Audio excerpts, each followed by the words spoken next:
ಗಂಟೆ ಹೊಡೆಯುವ ನೆಪದಲ್ಲಿ ಚಿನ್ನದ ಸರ ಕದ್ದ ಖತರ್ನಾಕ್ 3 ಕಳ್ಳಿಯರ ಕೈಚಳಕ. ಸಿಸಿ ಕ್ಯಾಮೆರಾದಲ್ಲಿ ಸೆರೆ.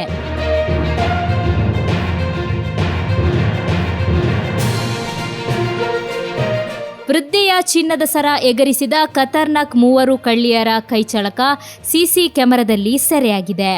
ಉಡುಪಿ ಜಿಲ್ಲೆ ಹೆಜಮಾಡಿ ಶ್ರೀ ಬ್ರಹ್ಮ ಬೈದರ್ಕಳ ಗರಡಿ ನೇಮೋತ್ಸವದ ವೇಳೆ ಈ ಘಟನೆ ನಡೆದಿದೆ. ವೃದ್ಧೆಯನ್ನು 3 ಕಡೆಯಿಂದ ಸುತ್ತುವರಿದು ಚಿನ್ನದ ಸರ ಎಗರಿಸುವ ದೃಶ್ಯ ಸೆರೆಯಾಗಿದೆ.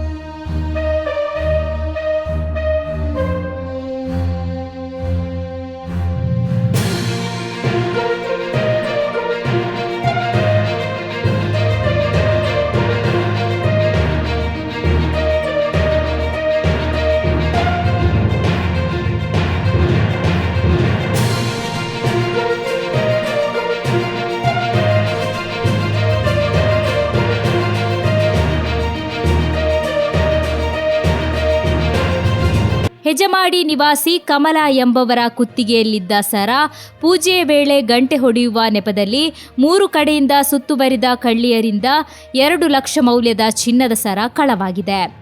ಆರೋಪಿ ಮಹಿಳೆಯರ ಪತ್ತೆಗೆ ಬಲೆ ಬೀಸಿರುವ ಪಡುಬಿದ್ರೆ ಪೊಲೀಸರು.